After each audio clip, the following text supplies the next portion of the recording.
another new time guest making an appearance. We got Precious D from the Monster Movie Fun Time Go podcast. Hello, thank you for having me. Anytime. And we have been going back and forth. We were thinking of collabs, and then we kept getting distracted by all the holidays and when to do it and other commitments. And then finally you're like, I'm available. And I was like, oh, that's right. Wait, you know what?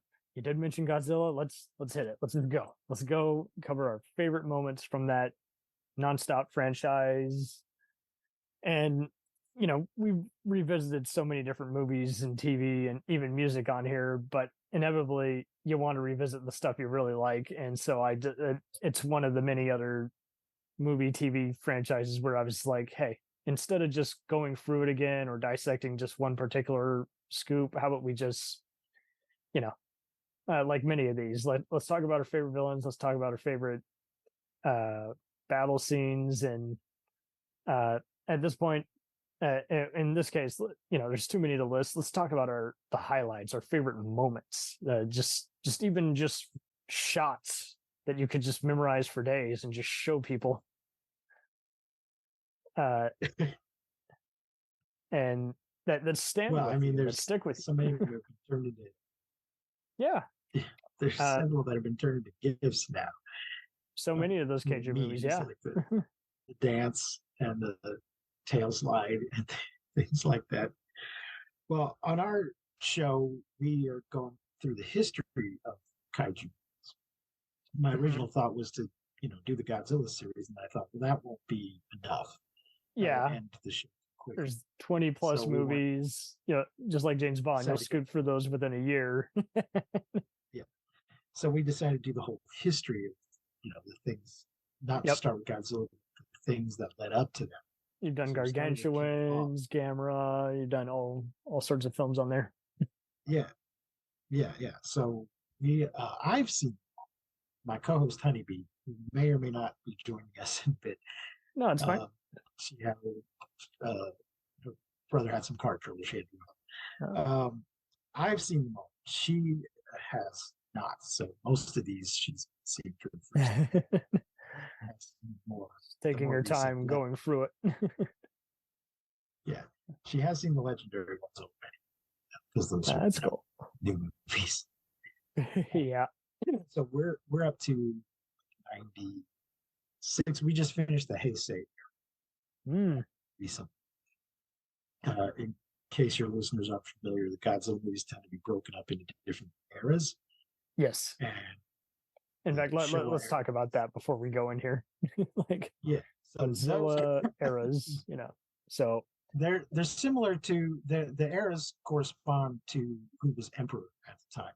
Mm-hmm. Similar to how in European, American, English history you might talk about the Elizabethan era, Victorian era. Mm-hmm.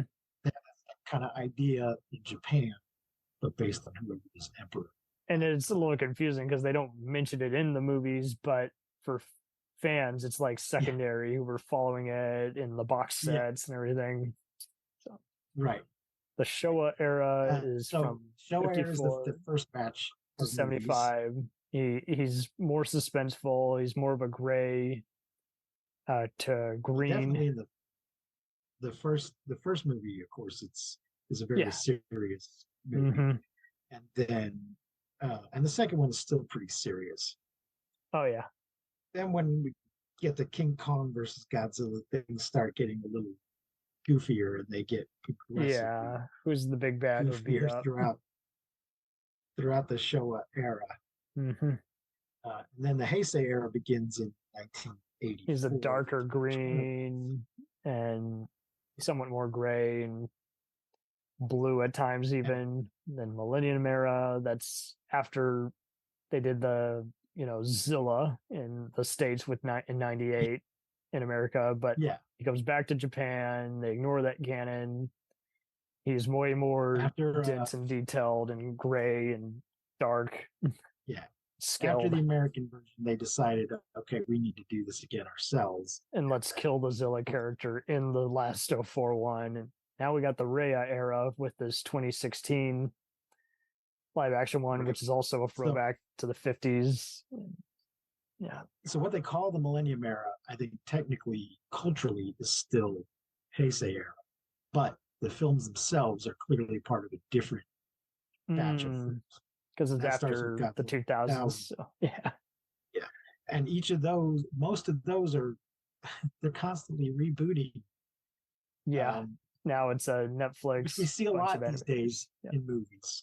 We keep seeing this happen in some of our own franchises, like Halloween, Terminator, where they say, okay, this is a sequel to that first movie, but all those other sequels didn't count. Yeah. It's where it definitely gets This movie complicated. and the first movie. So they do that for a while with Godzilla. Godzilla 2000, Godzilla versus Mechagodzilla, Godzilla, Mothra, King Ghidorah, Giant Monsters All Out Attack. Each of those are direct sequels to the first movie that ignore the previous movie. That is true. Then, That's a very good point.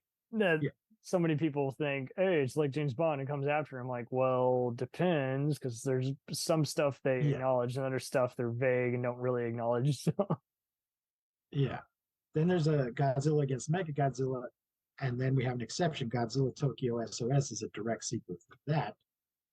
But then we go back to what we were doing with Godzilla Final Wars, and they ignore all the other ones. But in that one, it's got everything.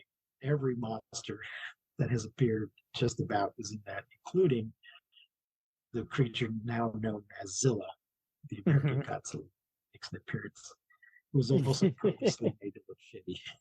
Oh yeah, it's insane. That's a good segue. Mechagodzilla, I think, just always stands out as just a very fun, full of himself villain. I just love how he taunts, and that music is just so killer. It's like something you would hear in either, dare I say, some kind of 70s exploitation picture, whether it be black exploitation or even maybe a kung fu flick. It's just very funky, and then they keep cutting to just some intense close-ups of him, just like they just pan and scan, and just been a big instant zoom, and seeing him just find clever ways to just kind of stample over Godzilla before he eventually gets the upper hand is just fun. Half the time he's just throwing other buildings at him, making use of his strength instead of just clobbering him with his arms. And the rematch in the 90s I thought was fun too, although that was confusing at first because some versions had it as Godzilla versus Mechagodzilla versus, or Godzilla versus Mecha 2. And you're like, wait, there was already a part 2 in the 70s. It's called part 3. So Godzilla, like you say, it goes back to that continuity. It's acknowledging one aspect. Godzilla versus Mechagodzilla 2 is not a sequel to Godzilla versus Mechagodzilla. Yeah. And in Japan, it's not called 2. It's just called Gojira Tai Mechagodzilla. You're right. But for some reason, they thought Americans needed that distinction. And need a sequel. That they didn't think they could just reuse the title. It would confuse Americans. They could have said Mechagodzilla Returns. Yeah. And the same thing, though, in the Millennium Era, Godzilla against Mechagodzilla. In Japan, it's still Godzilla Tai Mechagodzilla. Gojira Tai Mechagodzilla. But they changed verses to against just so we would know this is a different movie. Don't confuse them when you're renting them or buying them. And you'll know because it'll say, copyright 93 versus copyright 74, So, you want to talk about best moments? I think I already listed one just to get us comfortable, but what are the ones that just make you go, man, I'm watching the best the franchise has to offer?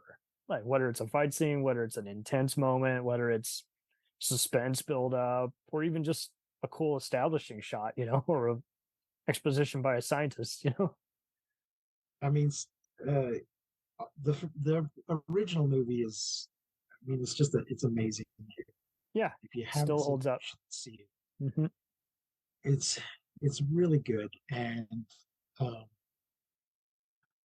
there's just so many moments in it. God, there's this moment in it when family. It's in the Japanese version. I don't think it's in the. I think so. Yeah, it's cut out a lot in the international. Yeah. where a woman and her two children are huddled in the corner of the outside of a building in an alcove. Godzilla's coming, and Yeah. she's telling them, Gojira. "Don't worry, we'll be with Daddy soon." Yeah, acknowledging that Presumably, this is Daddy is it, already dead, which and is we're about to so die. talk about And embracing the inevitable, just surrendering. yeah, All of us, you know, we like to at least say maybe there's hope, remain optimistic, remain a little less cynical, and that these guys are just like, I don't see any way around this. It's not that they want to embrace death, it's just more, it's like, I guess we're gonna just get comfortable here, say our prayer. I mean, she's just trying to keep her children as calm as possible. You know, the hurricane is coming. There's nothing we can do about it. Just Yeah, she go knows, with the tide. it's just so uh, it's devastating. Um, one of my favorites is Godzilla 2000. I saw that in the theater. It's one of the probably the only Japanese one I got to see in a movie theater, because most of them don't come to the theaters here. Just Mhm. some of them were never released here in the theater, straight to TV or straight. And I just love that whole movie. But the end of it, spoilers, folks. The end, Godzilla has beaten the monster, and there's a sort of vague idea from the humans that Godzilla just saved us from this other monster. But then this one guy is standing on the rooftop, sort of confronting Godzilla, and Godzilla just kills him, and Yeah, then absolutely. Just proceeds to and the way you continue see it, his like with his rampage. hand, it just comes down and like the and good practical And effects. yeah, and then he just turns around and continues the rampage through the city Right. as the movie ends, He could, to make it clear, no, he's not on our side. absolutely. He is, and in If you over the had to years, ask, you're Godzilla not ready to represents learn. different.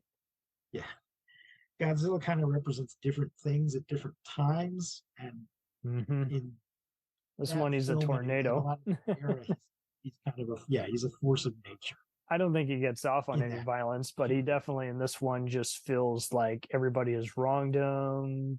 He's a Frankenstein kind of monster, just you know. He um, just I just love that he's a hurricane. You can't reason with it. no, He just continues to tear and this that's thing. why I like Whereas at other times he is specifically, this is your punishment for nuclear weapons. I am exactly. the retribution for developing those. I am the danger of those. And then at other times he's the hero defending us from other monsters. But then sometimes he's just a force of nature, which is in most of these movies, not just Godzilla, but the ones that lead up to Godzilla, the monster does represent something, some kind of idea. Yeah, true. Yeah, And in Japan, social commentary. they are very much often under threat from nature itself. Hmm. Once they get past the being under threat of nuclear bombs, they have problems with earthquakes and typhoons and Oh that yeah, kind of stuff. Being an island volcanoes. nation, Yeah. yeah.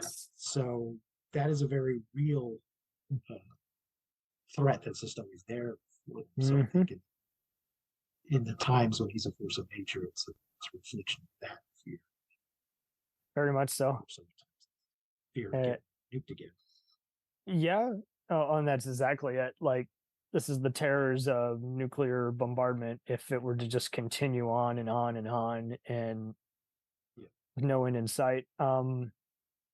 But yeah, for a first outing, it's not shabby at all. And I kind of, most of these kind of go into my actual favorite moments. I mean, that's why I identify so much with the 1985 Godzilla, because it literally acts as like a direct, like, tribute and sequel to the first one, while Mhm. showing even more of that whole he is out for blood, he's attacking everybody, and you actually care about the humans in this one, because that's one big common complaint. Some people are iffy on the heroes and villain human characters. You have to get Sometimes the even right balance. absolutely. Sometimes the aliens that oversee them and encourage both beasts to fight really are too convoluted depending on which version of any of these movies you're watching. And this one is just the right tone. Like you're getting a very competent military this time who's got like 5 different plans instead of just we'll blow it up until we can't fire off any more nukes anymore. And the evacuation is very cool, and just the music just perfectly echoes all the terror and excitement for that last 40 minutes almost, just seeing them climb through the buildings bit by bit. Yeah. And it's a good, like you say, it avoids the infamy of, say, the smog monster, as well as instead of just being the billionth, who's he going to have a wrestling match with and defend the city or unintentionally destroy people while fighting, Hey, I love the smog monster. I love it. Oh, it's fun, but it's just more of an acid trip. Well, yeah, but that's what I liked about it. Well, it's also it's trying to be about something, which I think Godzilla is best when it's about something. That isn't just a wrestling match. Mm-hmm. And so sometimes we play on our show the game. What is this movie really about? But you don't have Godzilla versus Ghidorah versus the Smog Monster, which version you watch. There's no question. They're just very upfront. This movie is about pollution. Pollution bad. Godzilla's punishing us for polluting the planet. He's gonna save us from our own monster we created by polluting the planet. But he's also gonna scold us for creating the situation in the first place, because that movie ends with him kind of like, hey, I better not have to come back here again. Mm-hmm. I'm gonna fix it this time.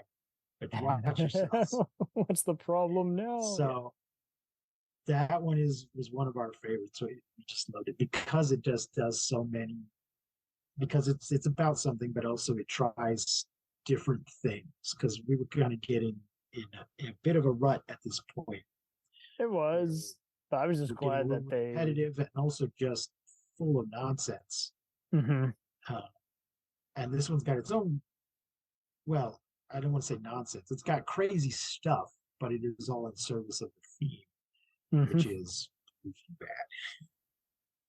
Yeah, no, very true. Because unlike James Bond, I never got much of a sense that it was trying to ape anything else, and it helped that it was the #1 monster saga for the longest time. So it was kind of just going its own way with whoever the creative was hired for that outing. That's the narrative they were going to pick versus trying to get it done. He supposedly got in a little bit of trouble for that. Oh, which one? They kind of turned it over to him, and then the producer comes back and was like, "What the hell did you do to my Godzilla?" Oh yeah, I mean there was always some behind the scenes that has fighting. been exaggerated because they did have work on other stuff later. They just didn't have work on the next Godzilla. I do I do get amused though by people who complain about politics in Godzilla. They're like, really? If you give some kind of critique, there's always going to be somebody on the internet who's like, hey, why do you got to make it political? Godzilla's not political. I'm like, what are you talking about? It's about the dangers of nuclear war. It's like Star Trek. Apparently, everyone thought it was all just sexy people who are cowboys in space, and it's like, no, it's more than that. There's allegories for everything, from war crimes to abortion. You watched it. Well, a lot of these people, you watched it when you were a child, and all of that stuff went over your head. You saw the content, but you didn't see the substance. Yeah. Right. Yeah, and you didn't get what it was trying to tell you. And now you say you're a fan, but you're actually opposed to everything it stands for. And you don't understand that. And also, everything's political. Absolutely. That's why I like... make a movie that is... making a movie that maintains the status quo is saying everything is okay the way it is. Don't worry about it. It's fine. This is all fine. And that is also a political statement. People don't get that because they don't want to use it's their reinforcing what they already believe and what they're already comfortable with. so they just agree with the political statement. They don't. They think that They it's try to not jump on a statement. bandwagon, or they try to even form It a is. rivalry. And it's like, who says they have to do that? Yeah. So I do, and because sometimes this comes up when people critique some of the blackface that's in some Oh Godzilla, yeah. Hmm. and why you gotta make it political? It isn't like it's more inherently political. Although Right. the implications of blackface in Japan might be different than the implications that are in Absolutely. from And American if it's a thing. distracting It's still moment in a there. movie, it's It's going to come still up awkward. anyway. I mean, Yeah, but even Space Godzilla, I I think it's like. one thing. Yeah, Space Godzilla, I like the it's one most thing. because that illustrates what happens if you clone Godzilla by aliens and then have him fight himself. Yeah, He inevitably still defeats the monster, but he's a perfect implication of if you were to hand him over to another entity. It doesn't. It could be the Japanese military using him, and same difference. It would go out of control and would just result in more turmoil. But go ahead. Sorry. so but yeah, I just always find it people try to act like, Yeah. how dare you bring politics into Godzilla? Like you haven't been paying attention. I annoyed some Godzilla fans when I posted on how some of the American ones kept aping the Jurassic Park formula. I was like, they were only seeing the Easter eggs to classic Godzilla. I'm like, well, there's both. Yes, there's plenty of shots that are reminiscent of 70s era Godzilla, but there's still a lot of the same Jurassic Park smart scientists talking and then, you know, trying to Yeah. find everyone hovering around and plenty of other tropes that you've seen in everything from Predator to Aliens. So yeah, it's like people like you Well, say. go ahead. We have some kaiju bingo cards on Patreon. You can download, and you can they're kaiju cards. They spell kaiju instead of bingo.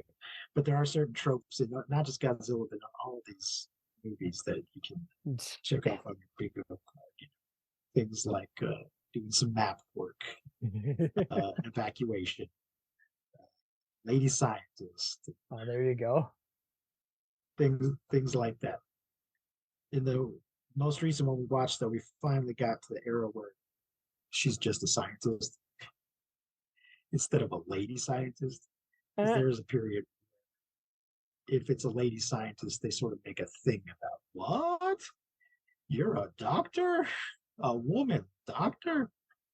And in the most recent one we watched, she's just a scientist. Nobody says anything about it. She's just a person doing her job, and it's not a thing anymore. Thank goodness we got to that period. Everybody's not drooling over lady scientist. Yeah. And this is why I like this franchise a lot, though. Like when they reuse their actors, they give them a lot of the same awesome, juicy exposition to share. To where, but yeah, you do have to carefully examine who's playing a recurring character versus who's playing a character who's pretty much a mirror of that same character. I know Megalon. Yeah, that's the thing. They tend to reuse a lot of the same actors, but I know most of the time Megalon is pretty well liked, but by some and hated by others. And in that one, I'm just confused by the murderous scientist in that one. In which one? In Megalon. Godzilla vs. Megalon? Yeah. We will be going to see that on the big screen just a couple weeks. Interesting. All right. Yeah. There is a little, not exactly a convention. It's more of a, what do they call it? Toy show. Where at, artist show. It's called Kaiju Go.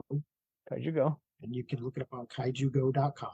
Sweet. And it is taking place in Fort Worth, Texas. Oh, sweet. I might need to meet you there. It's an evening. It's not a whole convention. It's just a Saturday evening, but it's at a restored theater in downtown Fort Worth. Downtown. Very nice, man. I might need to meet you there. And they're showing a double feature of Godzilla. I'm a Dallas native, so I might need to. Let me know when you're going. I might need to. What's that? I'm a Dallas guy, so I might need to meet you there. Oh, you're in Dallas. Okay. Well, then I'll tell you about another thing in just a minute. The other movie I believe is Godzilla versus Mothra. All right, that works. And then they're going to be having some vendors. So it's in this restored theater, the ISIS, No downtown relation. Cowtown ISIS. Nice. Yeah. And it is on August 26th, and they're showing Godzilla versus Megalon and Mothra versus Godzilla. And then they will have some artists there, some toy vendors, and the showroom is going to open up a couple hours before movies starts, and then there'll be a little interview between movies. Man, they really downplay this because I don't see any advertising for this typically. And it's a annual thing, a once a month kind of deal. It just started. This will be the first year, I think. Sweet. Yeah, this is the first time they're doing it, and I think, assuming it goes well, they'll probably do it again next year. Sweet. They're calling it a Japanese monster film art and toy showcase. Very cool. And it is being put together by Toko Toy Town and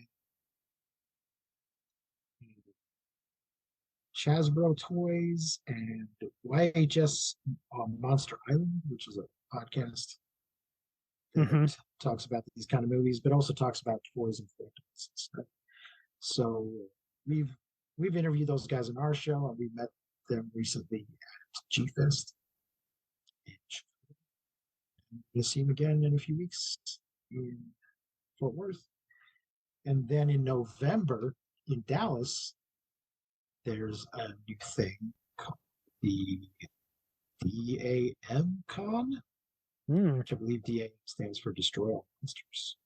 There you go. And we, Monster Movie Fun Time Go is an official sponsor of that. And that is also like a one-day convention toy show kind of thing. They're going to have a bunch of vendors and stuff. So Sweet. that is, yeah. So I'll send you the link to that if you.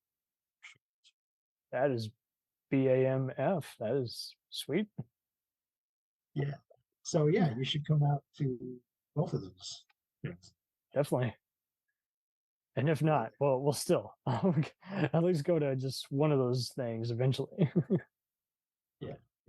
So I think both of those are going to try to be things, but just see. But Cool. I think the guys behind Kaiju Go want to just have something, you know, G-Fest is great, but it's all the way in Chicago. And you can't go all Chicago. Right. Can't go there every time or week. That big a deal to just go to Fort Worth.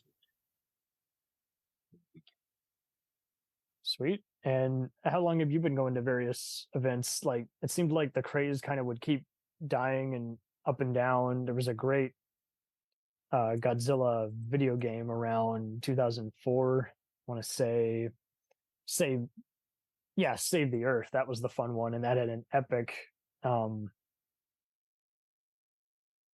actually no, it was Destroy All Monsters. And yeah, that was the first one, and then Save the Earth was the second one, and then they did another one called Unleash, but they just had some mad fighting moves in those. I haven't played those particular ones. Yeah, totally recommend. PlayStation 3 game, Godzilla game. You basically just smash up a city and you can fight monsters. It's a little repetitive. Yeah, it definitely so. But I mean, I just at least like that they at least had the design of the characters down compared to other franchises, which would just have, you know, voice talent and character designs that look nothing like the beloved, you know, franchise. Right. I mean, the game looks good, but the gameplay is so repetitive. Well, and the opening cinematics were very well staged, just very cool battle, and yeah, I mean, are there any other, just like, if you had to introduce any of these, like, what would be like your top 5 ones that you might introduce to people? I've kind of said most of mine, but if you have any others that you think like those the original King Kong versus still hold up. Yeah, I think if I were just picking a few, like, you're not going to watch all of them, but you want to get a taste Right. thing. Just a sample. Yeah. I'd give him the original, of course. Totally. Then I think I would uh, maybe Godzilla versus Mechagodzilla, the first Uh, one, the original 70s one. Okay. Yeah. No, that the totally agreeable. 74 one. Hmm. Then possibly maybe Godzilla versus Biolante. Okay. Godzilla versus Destroyer. And then I give him Godzilla 2000, and then probably uh, the legendary Godzilla. I've tried so much with 2000. That one is so slow to me, but uh, I do like the creature design in that one. That would be my sampler. All right. All right. Very cool.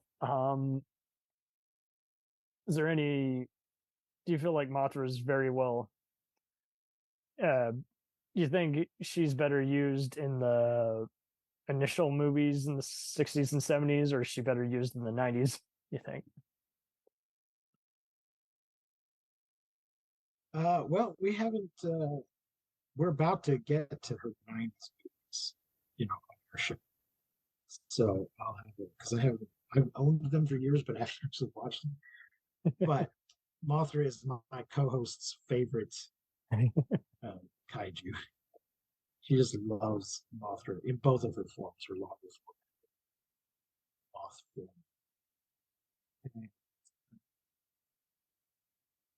All I right. Yeah. think Fair enough. she's probably best served in her own movies to whatever period they're from. So, but I think the 90s ones are really kind of children's movies.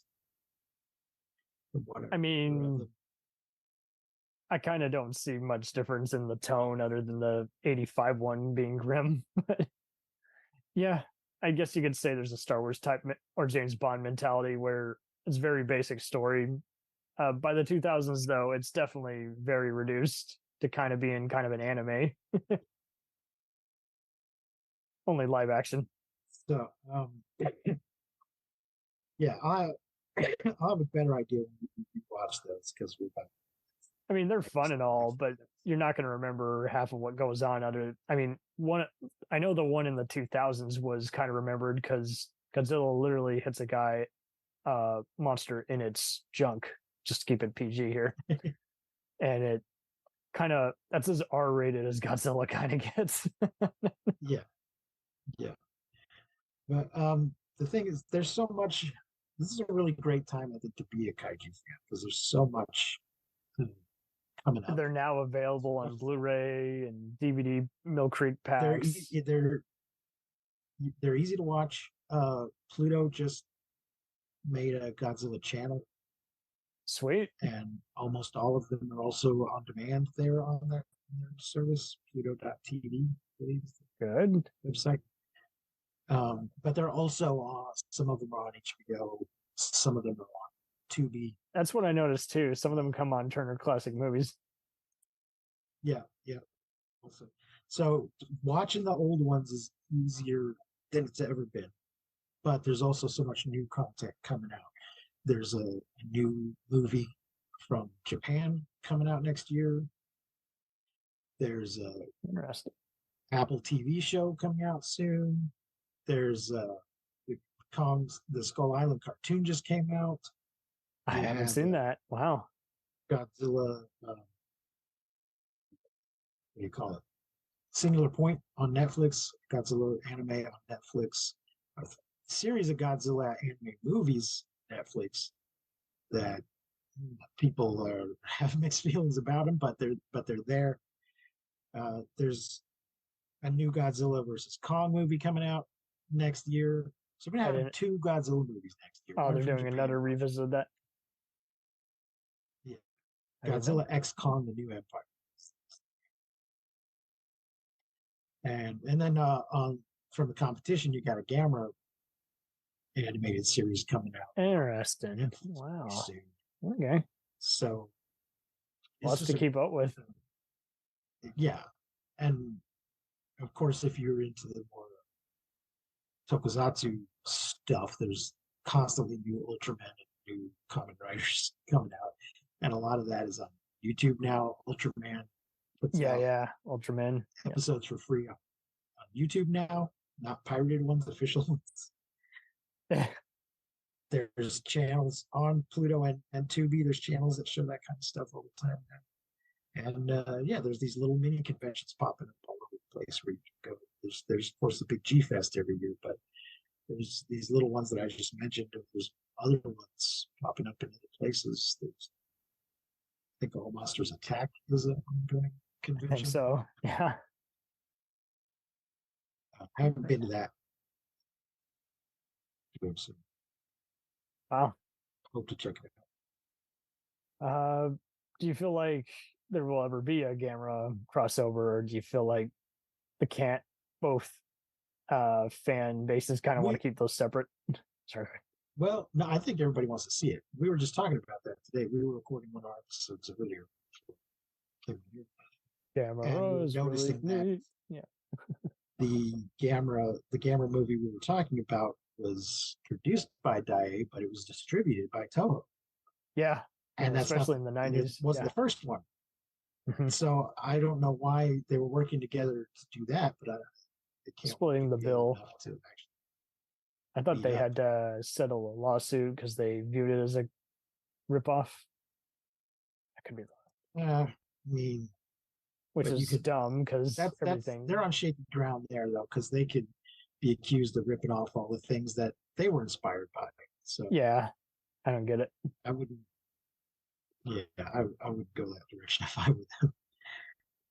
But all I know is they have no sense of humor. So I mean, that's why you'll never see even any Monster Vision or Mystery Science Theater, episode that's cover it. You can't technically release it because Toho really loves their franchise. They do not want people making fun of Godzilla.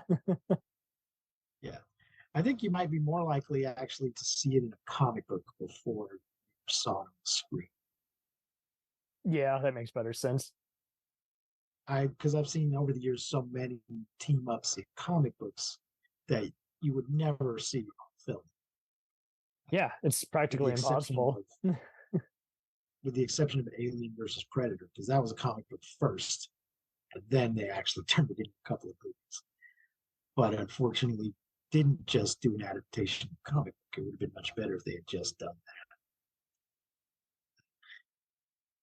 Makes sense. So many movies would be better if they just took the comic book and turned that into a movie. They can't right? do it. Speaking of comic books, Godzilla is about to fight the Justice League, and he did it now in the comics. He had back in the 70s fought the Avengers in comics, and now he's Justice League and Kong. It's Justice League versus Godzilla versus Kong. So I think it's relatively easy to get a Godzilla comic book made. Other things not so much. I just did a panel at G Fest about kaiju in tabletop role-playing games, and there is no official Godzilla role-playing game.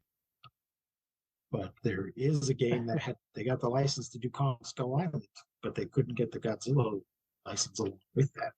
So, for whatever reason, Toho is not letting that happen. So, it's just maybe they do and it just costs too much. Nobody can afford to get the license. Yeah, fair enough.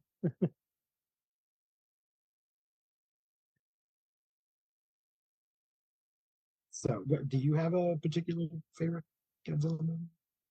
I've already mentioned 85, right?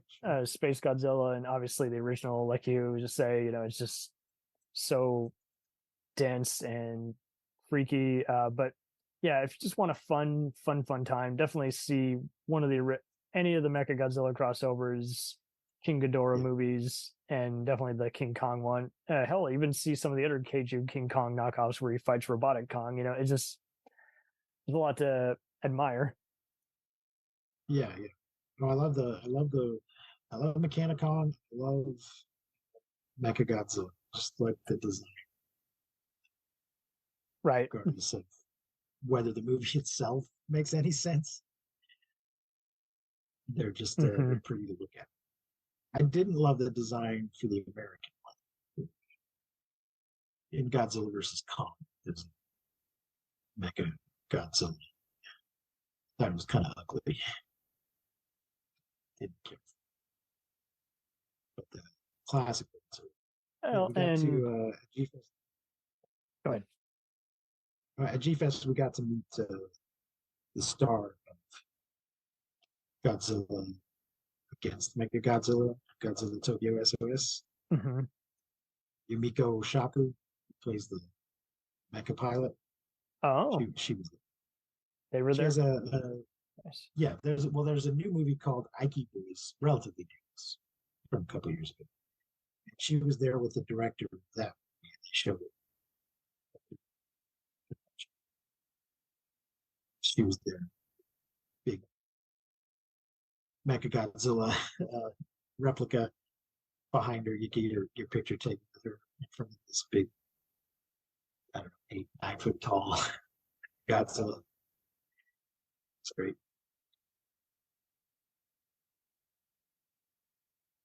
So That's fair yeah, enough. And I'd say, in terms of just other human interaction and grounding the suspense, that I definitely recommend the newest Shin Godzilla, because not only does it as a perfect love letter to the original 50s black and white one, but also they kind of film it very much kind of like some of today's sci-fi horror movies, where you feel like it's an actual CNN type, newscast happening in real time. Mhm. Yeah, And the generals are the way it's staged, just even in what should be a generic moment, just feels so meaningful and intense without getting repetitive. Like, we know this is not going to end well, but we at least are intrigued. Like, okay, what happens next? Oh, the clock's ticking. I did get to see Shin Godzilla in the theater. Oh, Of lucky course, you. I own it. I recently saw Shin Ultraman and Shin Kamen Rider in the theater. Shin Kamen Rider is already up on Amazon Prime. Took forever for Shin Ultraman to come out in video, but for some reason, Shin Kamen Rider is already on Amazon. It's only like a month ago that it was in the theater, so I don't know what that's about. But I did like, of those, I think Shin Godzilla is definitely the most serious of those three movies.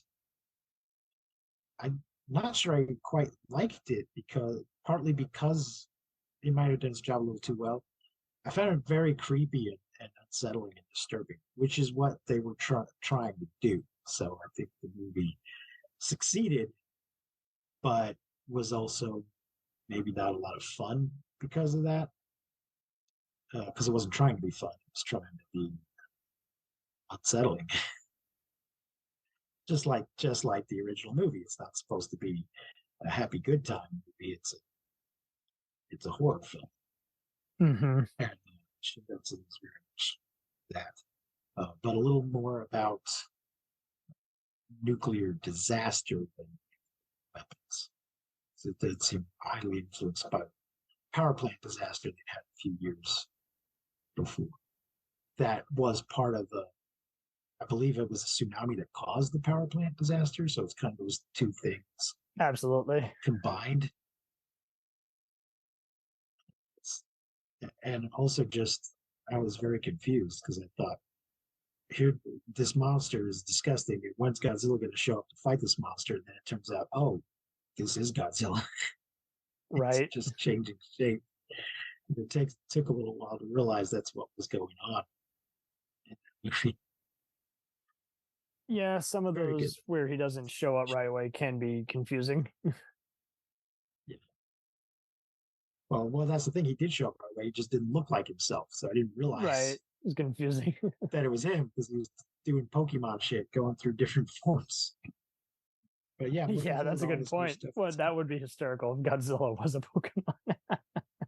Oh, What's one of your favorite fight scenes before we go? I guess one of your favorite battles or fight scenes. Yeah. I've got Godzilla. Godzilla versus Destroyer is pretty. It might just because I just watched it recently, but it's brutal. Yeah, no, that's a good one. Yeah. We'll return after these messages. Hey, it's Brent Pope, the host of Breakfast with Brent Pope. You've seen me on some of your favorite TV shows saying things like, "Give it up, Jimmy. You got to sink this putt to win." On Breakfast with Brent Pope, I sit down with guests from the entertainment world, and we do it all over breakfast. Or should I say Brentfast? Every week on Brentfast, you get inside Hollywood info and tips, great breakfast recs and foodie debates. Most of all, you get the most delightful 30 minutes of your week. So dig in. It's Brentfast time. Listen at Brentfast.com, Apple Podcasts, or wherever fine podcasts are found. Do you ever find yourself thinking about who would win in a fight between Goku and Superman? Hi, I'm James Gavsey, and on the Who Would Win show, me and my co-host Ray ignore anything important happening in the outside world and debate fictional battles between characters from comics, movies, and video games. We got a new show every week, and almost always am I the winner. Yeah, not true, Ray. In the past, we've discussed such matches as Captain America versus Darth Vader, Solid Snake versus the Iron Giant, classic matchups like RoboCop versus Terminator, and even the Muppets versus Sesame Street. That one was crazy. So if you're a fan of geek culture and love a spirited debate, check out the Who Would Win show wherever you get your podcasts, or check us out at whowouldwinshow.com.